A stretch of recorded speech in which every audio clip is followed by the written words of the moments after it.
Welcome, everybody, and thank you for taking time out of what we know is a busy time of year and folks have lots to do.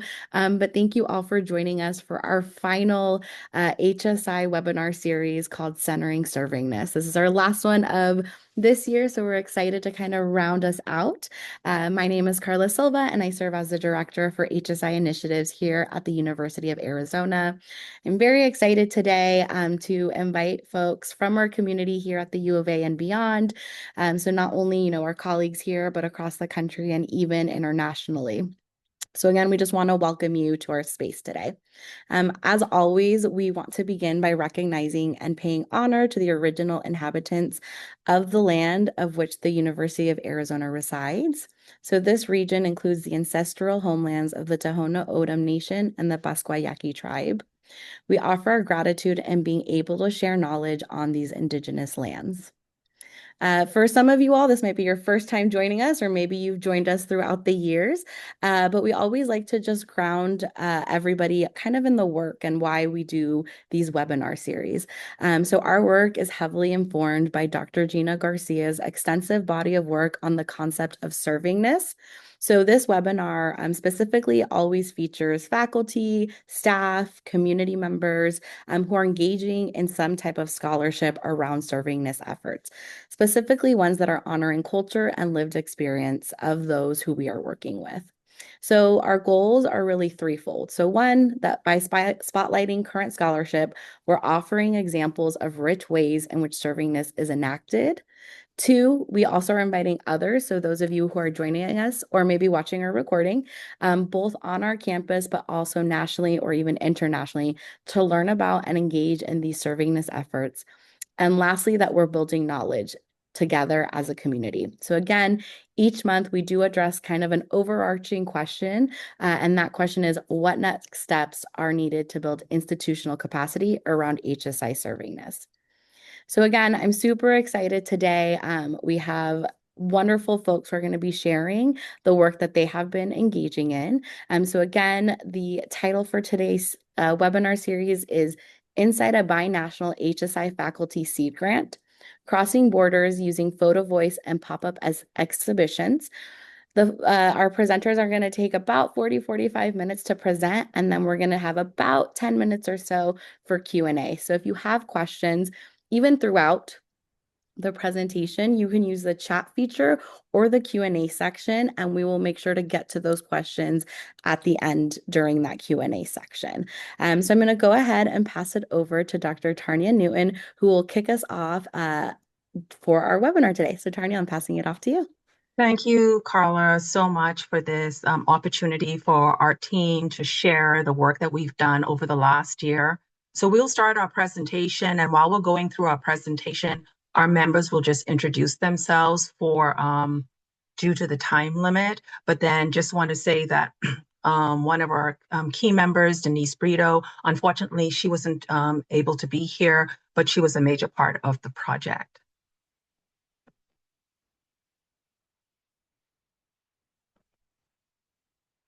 So Amy, you can start. You're on silence. Are we ready to pull up the slide deck? Is the slide deck not showing? It's up. It is showing? Yes. Okay. Well, I'm not able to see it, and that's probably okay because I know it's on. So let's dive in, and Zoom will figure itself out. So my name is Amy Krahe. It's a real joy to be here. I'm an Associate Vice President for Organizational Excellence and Impact at the University of Arizona, Arizona Arts Division. And I'm here with a team of folks who are amazing, with whom I had an honor to work over the past year. I will rattle them off very quickly, but you will hear from them again, as Tarnia mentioned, with brief intros. But an acknowledgement that Tarnia Newton, Lisa Kiser, Carissa DiCindo, Denisse Britto, Carlina Soto, Andy Julo, and Eileen Cabrales are key members of this team. And Let's go to the next slide. Our work is guided by a pretty simple question, but turns out is not so simple to answer. What does it mean to be well?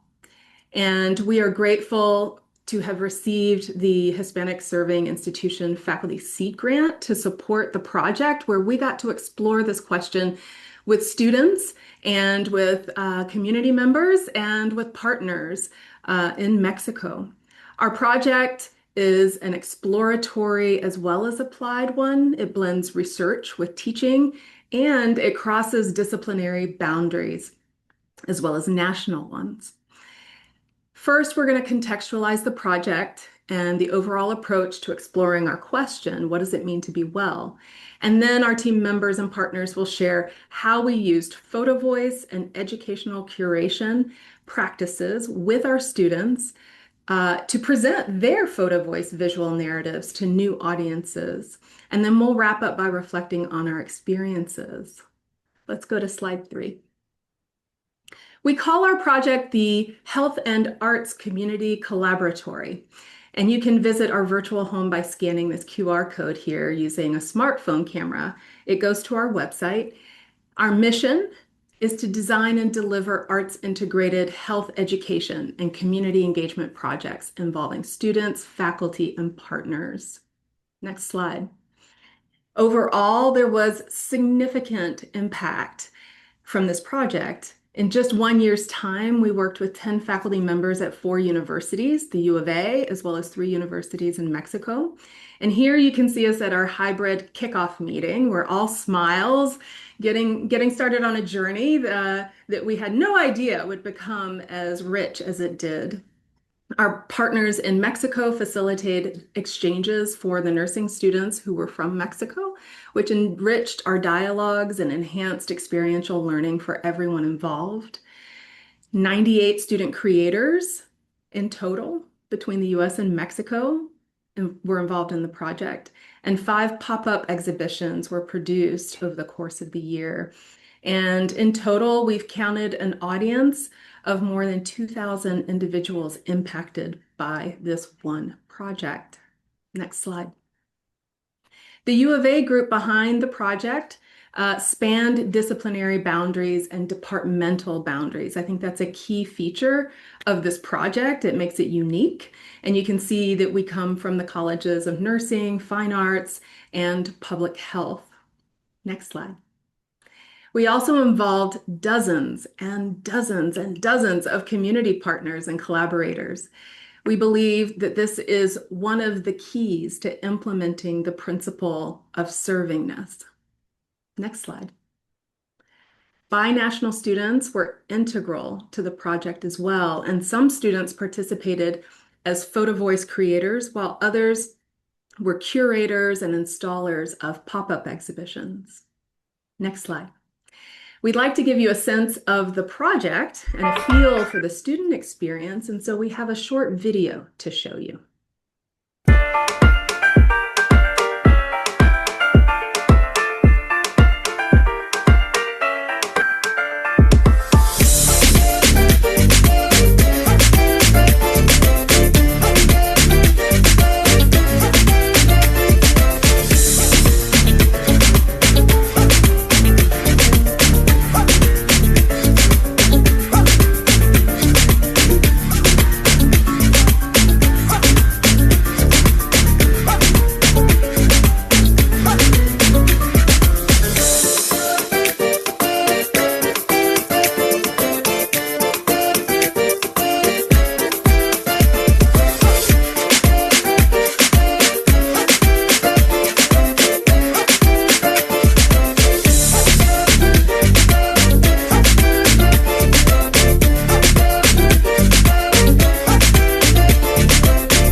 Did the video end? Because Yes. actually Mhm.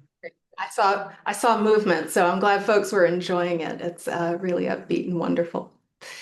So we approached our project from the lens of really a three-pronged methodology.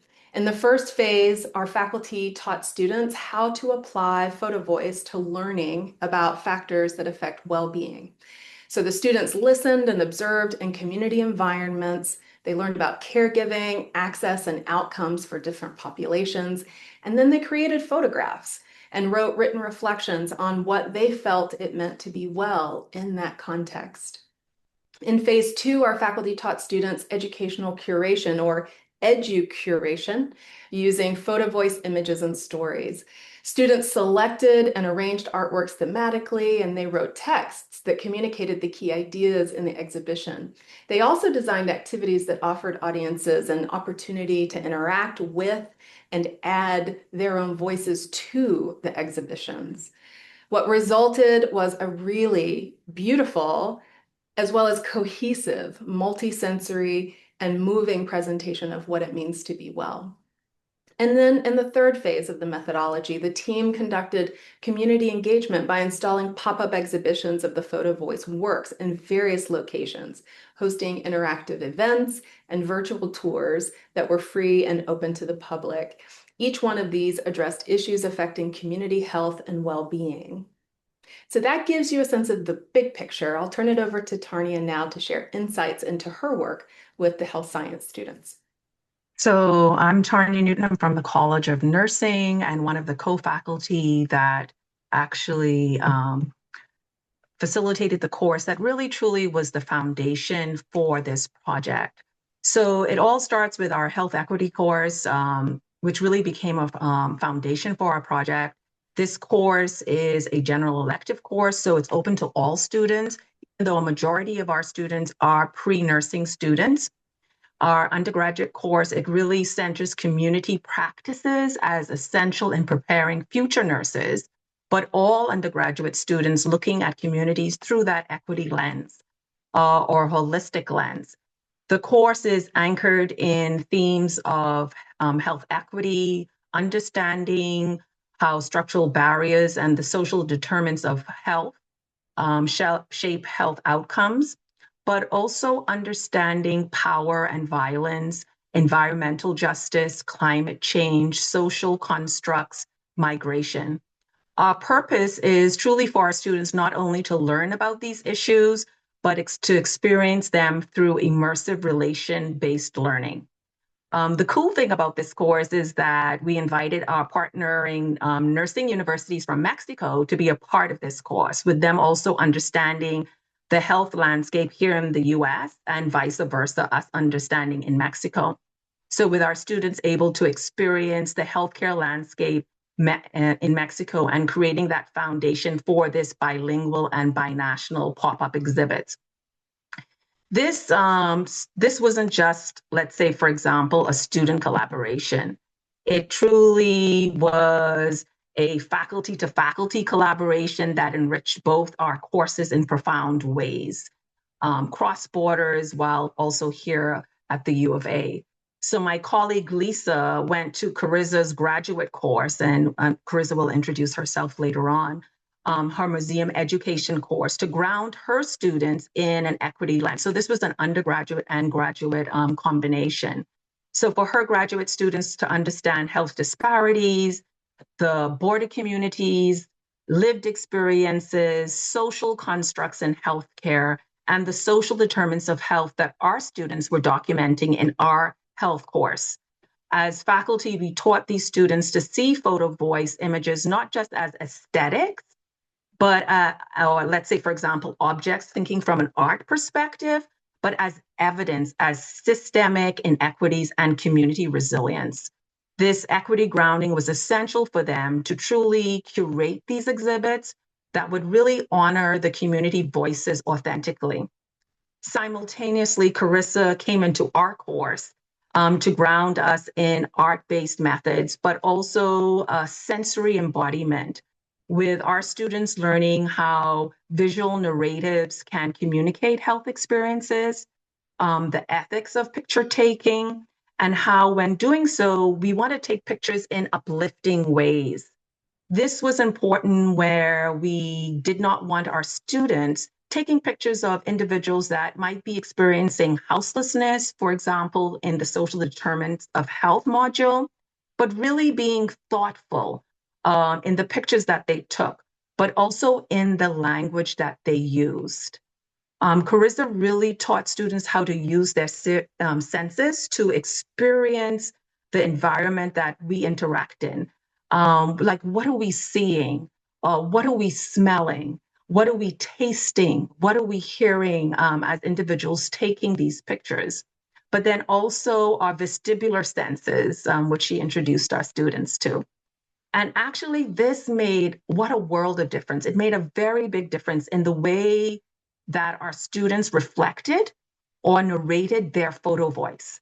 Actually, using one's senses is becoming a new modality, we could say, like in health settings, in European settings of med education. Like, how can a nursing student or med student read a room or feel a room? And so how do we teach students this? And it's through really sensory embodiment. And so that's really leaning into our senses.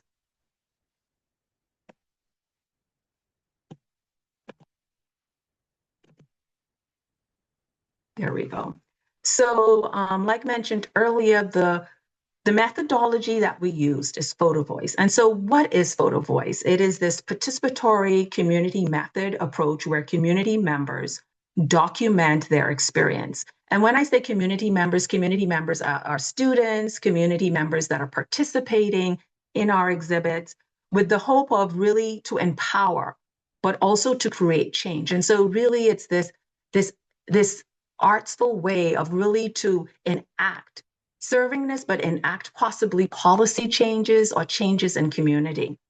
So as faculty in this course, we truly decided to use Photovoice to really assist our students to be able to unpack those difficult topics of health equity, because they can be kind of heavy, and art is a good way of uplifting them, but also learn and lean into our students' own health stories, because our students are considered assets, and their experiences with healthcare, their experience with the environment or migration or power and violence. So for my nursing students, it was for them to be able to assist and connect to their future patients, while, let's say, for example, for the other students, for example, engineering students, was for them to be able to see communities holistically with the problems that they may futurely solve in their communities, or might be the communities that they may build. So really using this method was to assist us to document community care practices, but also what are the sources of community resilience. It also assisted students with reflective practices to better understand their positionality in the communities that they serve, but also the barriers that may exist.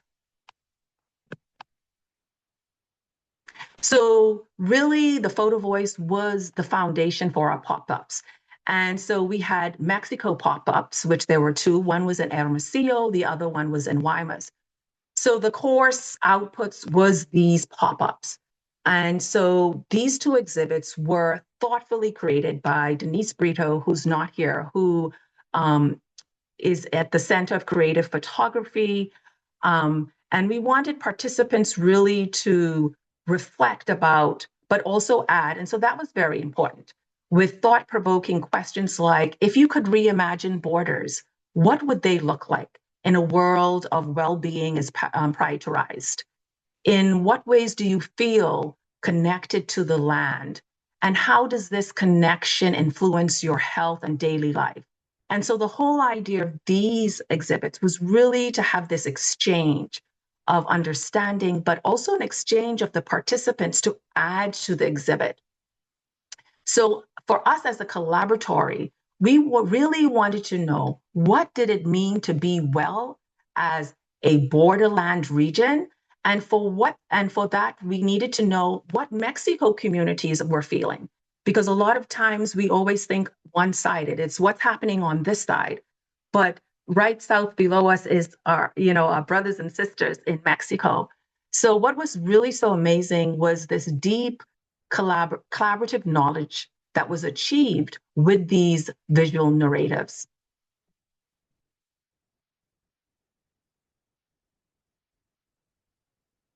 Lisa? We are just so appreciative of this opportunity to just share with you this truly amazing educational and learning opportunity. I'm Lisa Kiser, and I am at faculty at the School of Health Professions in the College of Public Health. So I think in this work, you have to stay focused on what was the student's experience as well.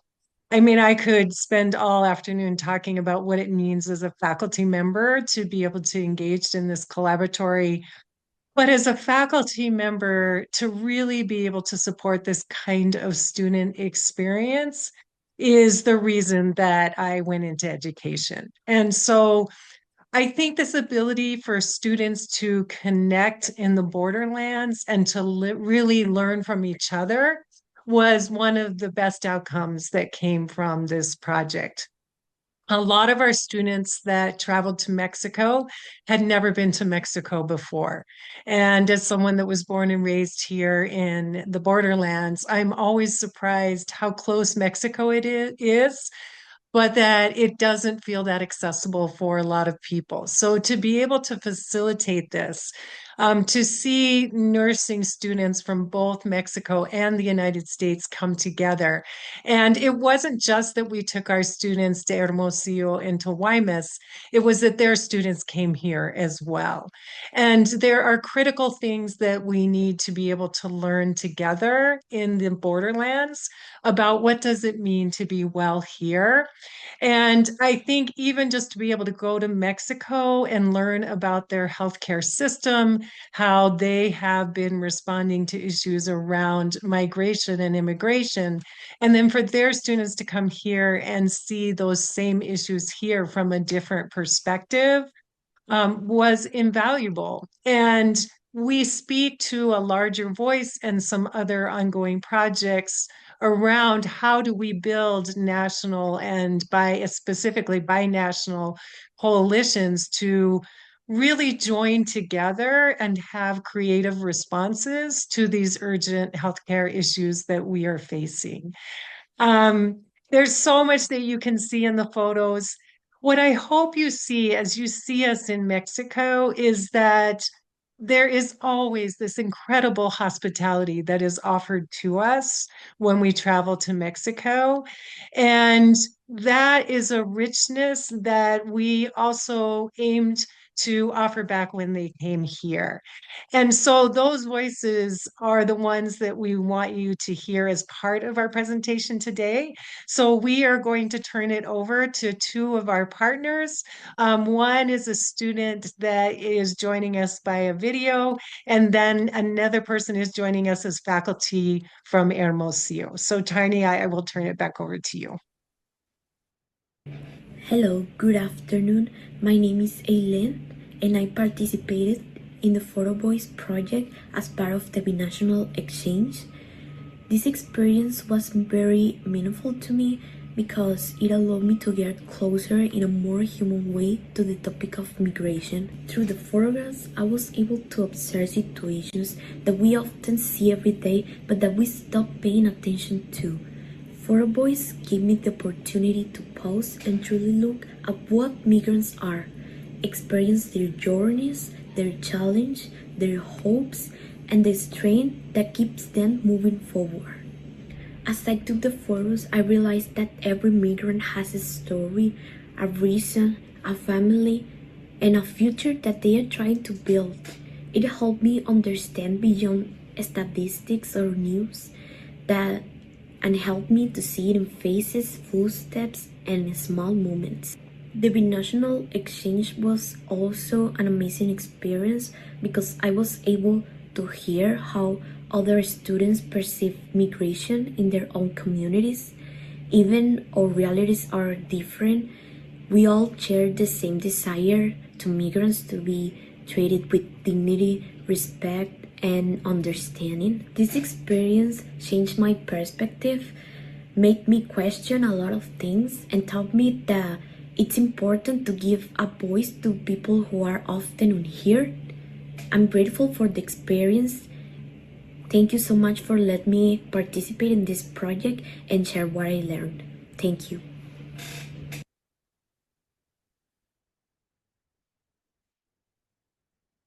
And so now I'm going to turn it over to Carolina Soto. Hello, I'm Carolina Soto, a nursing professor at the University of Sonora in Mexico. And as we prepared these slides, my participation goes towards the partnership and what this meant to our university and to us as educators. And at an academic level, the participation of Eileen is very similar to what our students experienced. These hands-on immersions were exchanges that allowed the students to fully absorb all of the complexities of migration, including the cultural differences and we can tell that it involved a change towards a more empathetic perspective on their side. And as faculty, we were able to carry out these rich participatory learning like no other. This project developed cognitive skills, but deep soft skills, like empathy and solidarity and an appreciation for the arts, something in which we hadn't engaged so close to. It definitely allowed us to witness firsthand all of the binational health disparities because we were able to tell that these disparities were not only lived in the United States, but also in Mexico in its different forms. And on a personal level, faculty, but also our students, we have our own experiences with migration. We have family members, or even I myself in my early childhood was a migrant. And until recent years, we were able to understand what a challenge and burden that could have been to our families. Fabian, my colleague from the University of Sonora, has analyzed and worked close to mothers who are dealing with grief from their missing children due to his family experiencing his own grief and due to a disappearance of his brother, attempting to migrate for a better life. And so in all its forms, this experience was intellectually and emotionally meaningful. And it was a privilege to contribute to a project that has the potential to change the perspective of our nursing students, because we know that they're the future of our societies. And also, it was a privilege to serve our community with this project. Thank you, Carolina. And now we're going to move into educuration. My name is Carissa DiCindo. I'm an associate professor in art and visual culture education, and I teach art museum education courses here at the U of A. And so for my part in this, it was really my students who were doing all of the work. In the fall last year, I taught a graduate research course that was focused on how we can use our bodies and our senses to learn about the environment, to learn from other people, to share experiences through art making. And so those students worked closely with the College of Nursing, and especially Tarnia and Carissa, to go to some of their experiential learning site trips and learn really about what the students' projects were going to look like in Photovoice, and to help the students, but also to learn from the students in nursing. And so they came up with a lot of sensory engagement activities that then carried over to the spring semester when I taught theory and practice in art museum education. And for that class, the students were really charged with curating the exhibition that was going to be the pop-up exhibition at the Center for Creative Photography. And so Denisse, Britto, and I worked really closely together with Andy, who you'll also hear from in a minute. And he has a lot of wonderful museum and curatorial experience to really make sense and organize so much content. The students looked through hundreds of pictures and narratives, and they were able to generate 3 themes from those narratives, along with guiding questions. And so they came up with care, consciousness, and community as the three themes. For the exhibition, they also designed related participatory activities so that it wasn't just us telling other people who were visiting the exhibition about what was in the community, but hearing from the community members who were visiting the exhibition and were able to add their own voices. And so for the care group, they came up with a zine making activity where people could share stories of care. Consciousness had magnetic poetry, which you can see in that last picture there. And then community had recipe sharing because they really saw food as an important component in the community in terms of how we offer care and how we live together. Tarnia, do you want to go to the next slide?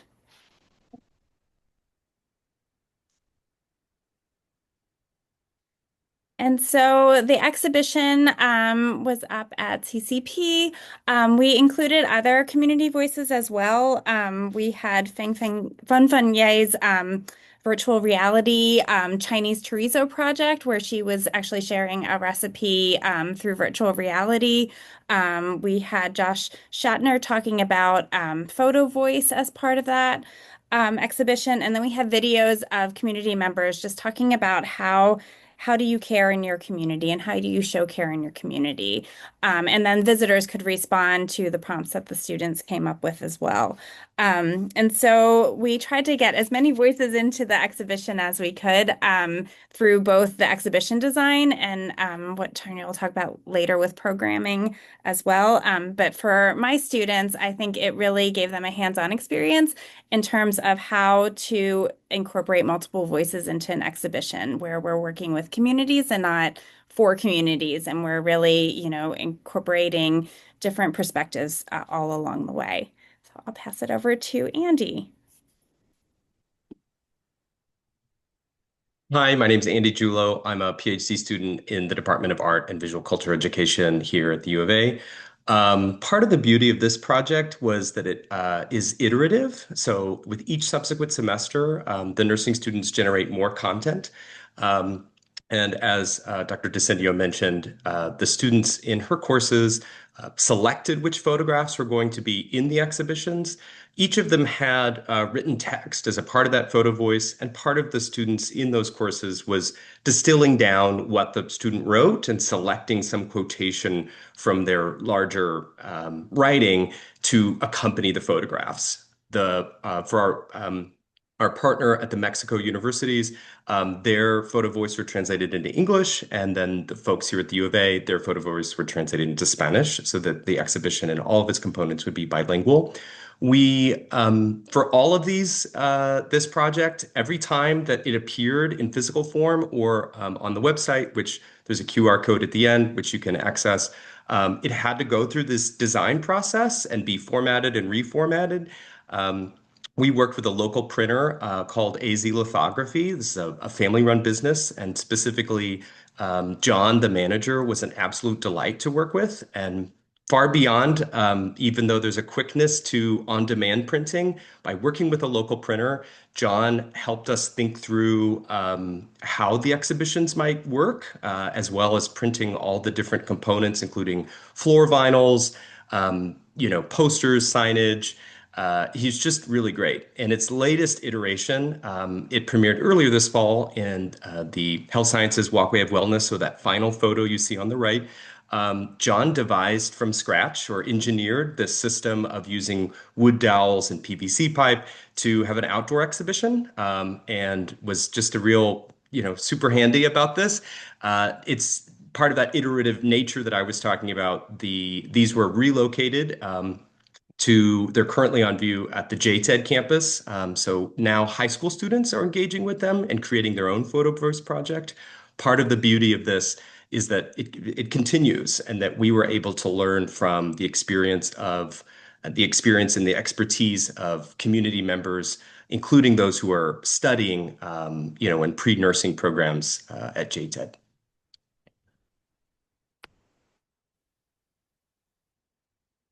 And so I'm glad that Andy mentioned that, because, when we think of servingness, and that was one thing, how do we enact that in community? And so it was really important for us as a team to use somebody that is local.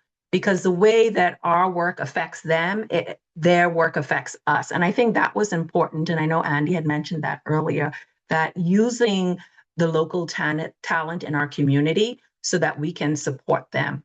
And so in our exhibits, there was so much very different, so many programs and so much programming.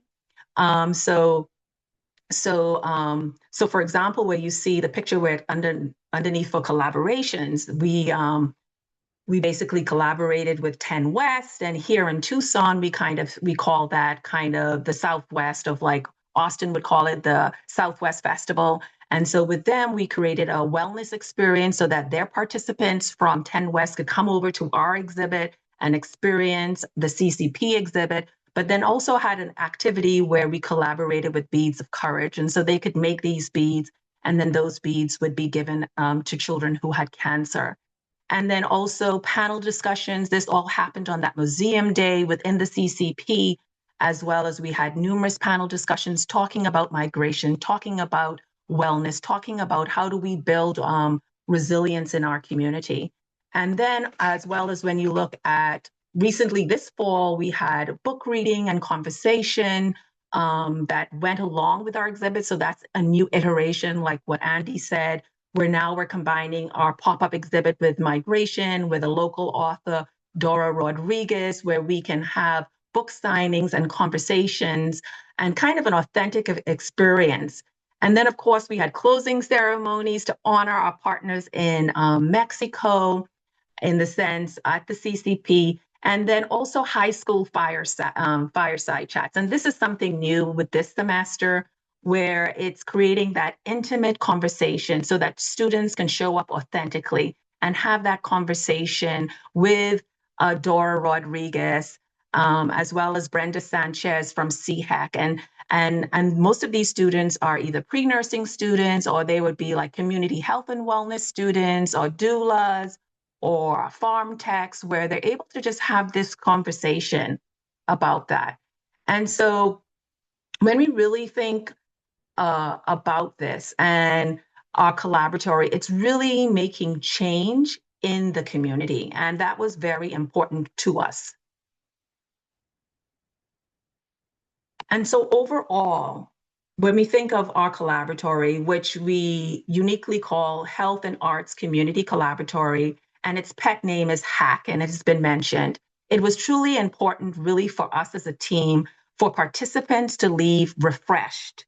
We want them to leave inspired with collective action towards wellness in our borderland community, but really understanding that everyone has a wisdom worth sharing their stories, that they can transform our understanding of complex social issues. So when I think about it, so I feel like our pop-ups really demonstrated how universities like ourselves, the U of A, can address complex social challenges through meaningful community partnerships and truly enacting true servingness that extends far beyond campus boundaries, but an innovative model of art and health education to really create a new way for workforce development. And so I really encourage everyone to connect with us. I'm going to put in the chat later while we're in our Q&A session, in the sense of so that you can go to our website, and at our website, you can sign in if you want to collaborate with us and send us an email. And then, of course, I definitely recommend everyone, and I'll put also in the chat our CCP app, but I'll put the web browser link, because it allows you to see exactly what we did, because we did so much and we had so many things.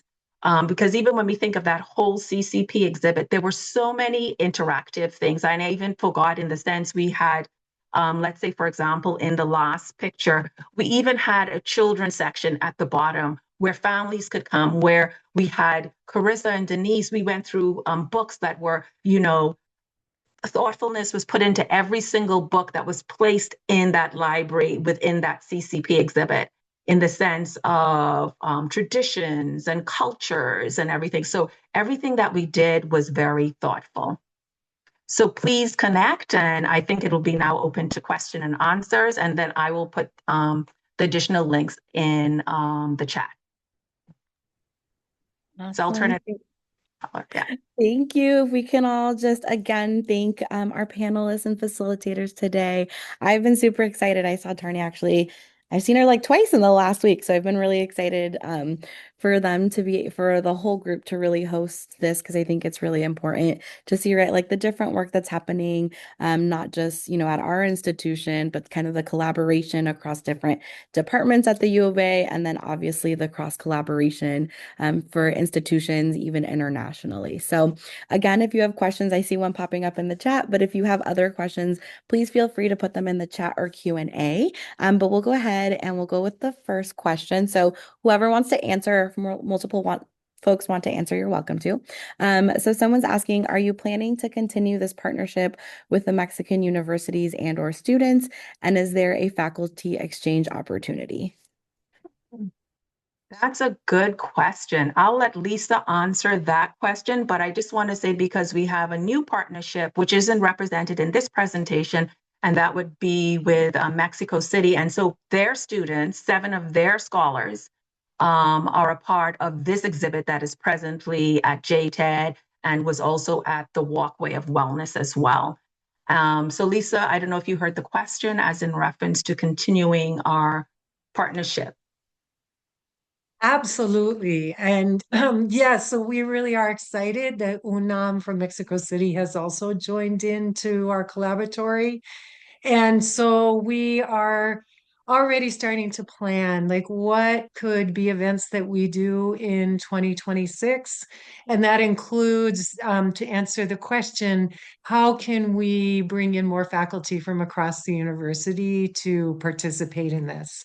So one of the things we're looking at is to go to UNAM in the spring of 2026 and perhaps do some type of pop-up there.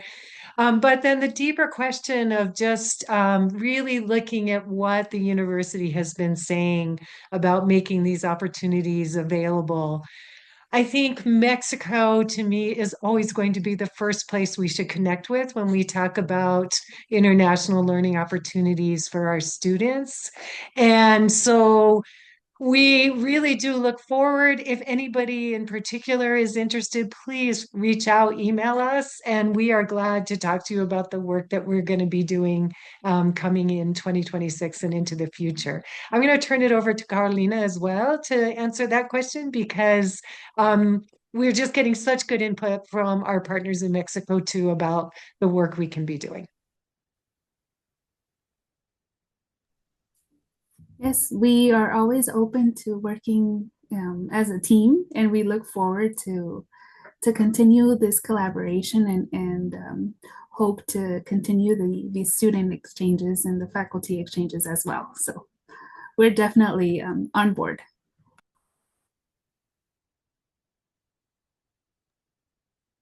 Awesome. So I also have some questions, but if folks have other questions that they want to ask, again, feel free to use the chat or the Q&A section. So I'm curious, you all, did talk about a lot of different things today.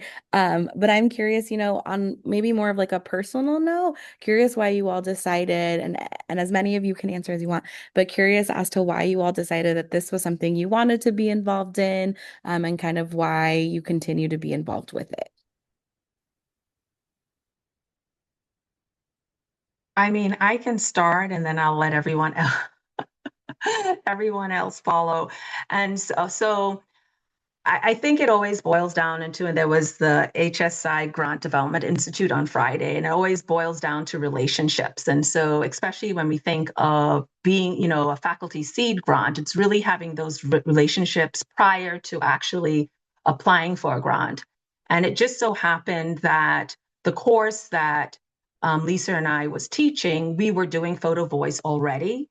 And it just so happened we had done a small exhibit, and that would have been at the health science. And then you kind of get those aha moments and saying, might be we should do a binational project with this. And at the time I know Lisa's relationship with Carolina, we've been doing a lot of cross-border work anyway. And so we kind of, reached out to them and said, is this something that your students would be interested in? And as always, they're so loving. They always say yes.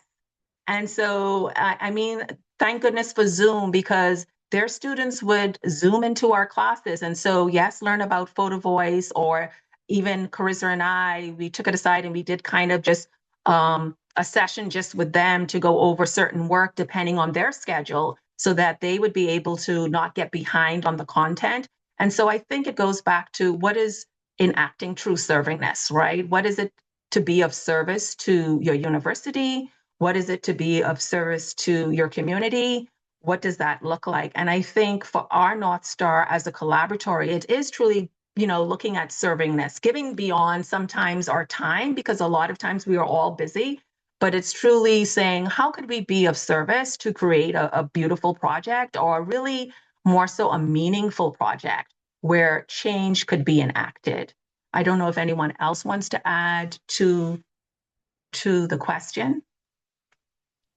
I can jump in. I think for me, I am so inspired when I collaborate in general, but in particular this one, because of the people who were a part of it. I feel like I learned so much myself from working with Tarnia and Lisa and Amy and Andy and all of the students, and Carolina. Like I just that I was so happy that students got to have this experience too. I think we can be in our silos sometimes and be working on our own research and just kind of be talking to ourselves, instead of reaching out to other disciplines where we can learn so much. But for me, it really was learning from the people who were a part of it.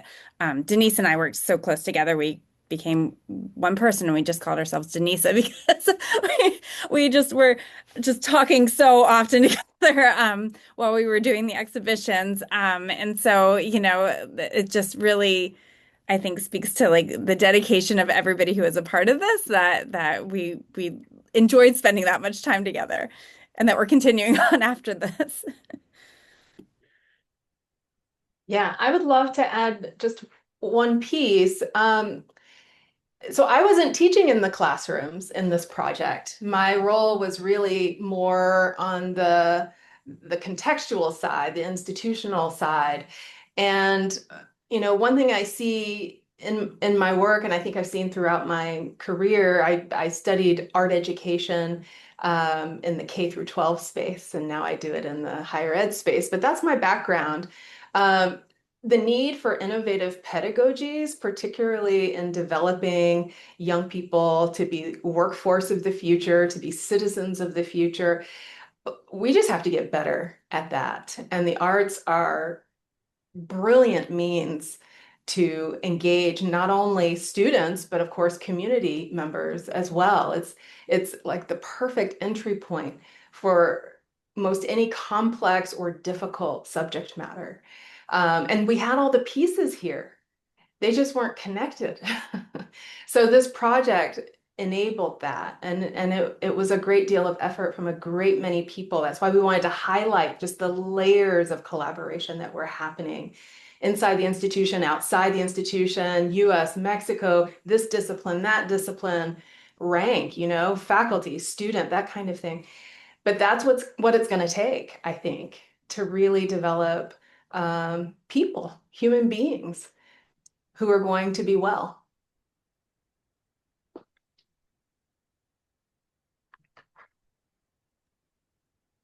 I will say that going off of Dr. Krahe's insights, I think there's something meaningful about students who don't necessarily think of themselves as creatives or artists doing creative activities.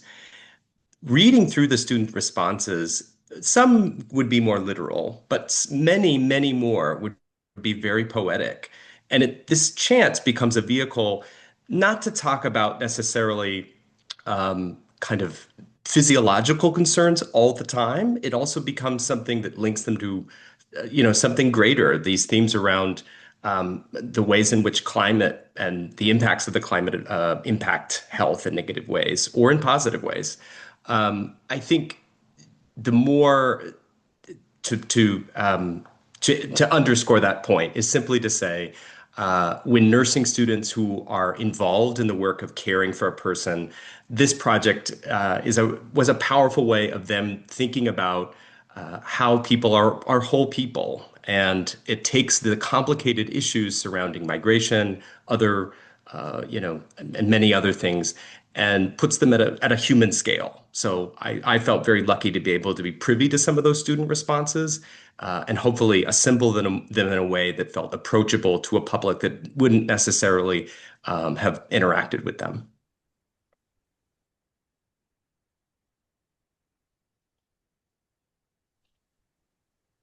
Okay, I'm gonna ask you one more question before we go ahead and wrap up.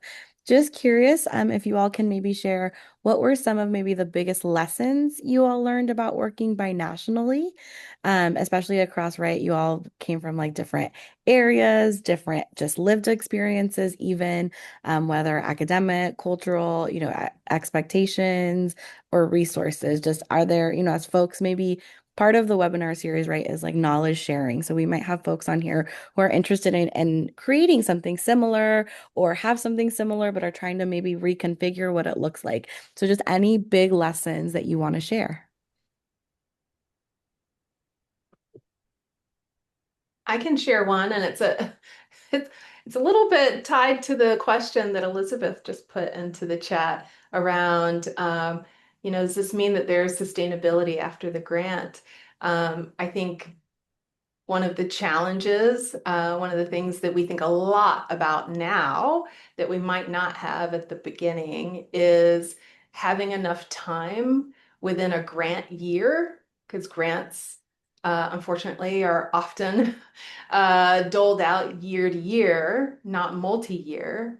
And I'm sure there are great reasons for that, but in those situations, having enough time within a grant year to do this kind of work that is not only logistical, it's also relationship, and it's students and faculty and the geography. And so that logistics puzzle is real, and we're teasing through it more and more as we debrief and reflect. And then sustaining, there's this sort of, what can we get done in a year's time without burning ourselves out? There's like that personal sustaining. And then the project itself, like sustaining that. I do think having multiple partners makes sustainability easier, right? Our multiple disciplines and institutions become avenues for sustaining rather than being a standalone kind of operation. I'm sure others have thoughts on this though as well.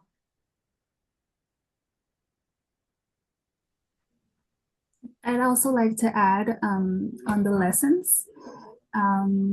It was definitely a challenge, like the logistics, making sure that the areas where we were visiting were appropriate for what we wanted to do. Also, the part of the students learning what Photovoice was also a challenge, but it was so enriching in all its forms. Like I mentioned in the presentation, we would do it all over again because we know the impact it meant to our students, but also to the society or to the individuals that visit the pop-up experiences. So although it was a challenge at times because we had to take the time and also like the logistics behind the students, we would definitely do it all over again. And I also want to acknowledge we had someone just expressing their gratitude for the social interactions that students have with other students from different universities, and especially for the training that fosters sensitivity and human connections with others. So I think that definitely speaks to the work that you all have done and continue to kind of push forward. So our last, overarching question that we ask everyone who does a webinar with us, and it's just like quick and dirty, is what next steps are needed to build institutional capacity around HSI servingness and the work that you are all doing? I think the faculty seed grant is like one of those initiatives. And so I assume it's like having grants to assist faculty to be able to do meaningful work. And so that's kind of building capacity. And then, of course, there's the Curriculum Development Institute. I was in the first institute, so definitely that's another thing as well. But really, I think institutions really looking at what does it mean to enact servingness, and then how do we support it monetarily wise? And so, like somebody put in the chat, sustainability, because I think when it's grant funded, it's like Amy said, it's just for 1 year or it's 2 years. But a lot of times the outputs of these grants are so meaningful, not only for the students' experiences, and like for us, it's undergraduate students from pre-nursing, from others, from engineering, from law, as well as PhD students and their curating and doing that experience. And then, of course, the communities. And so I assume the university looking at ways where they can support faculty that do this work. So if it's I don't know if it's an institution or an office, that what they do is faculty that like to do this work, they can go there and they can get some sort of funding to support that work and make it easier for faculty to be able to be in each other's classrooms and to have that experience. Yeah, no, that's awesome. Thank you. So once again, we want to thank our panelists and our facilitators for being with us today. And of course, all of those who were able to join us. Again, just round of applause. You're getting some great, excellent work and kudos in the chat, which is awesome to see. Of course, we are grateful that you all do this type of work and that you are really modeling, right, for all of us what that like genuine and authentic engagement with not only our like students here, but right with folks binationally, what that looks like or what that can look like. So again, this was our last webinar of the year. We will be back in 2026. January 22nd will be our first one for the spring semester. And we're bringing folks from the College of Medicine. Their webinar is titled Building a Bilingual Physician's Workforce Through Medical Spanish Distinction Tracks. So as y'all's semester is wrapping up, I hope you find time to rest and relax and do what brings you joy. And we will see you back here in 2026. So thank you, everyone, and have a good one.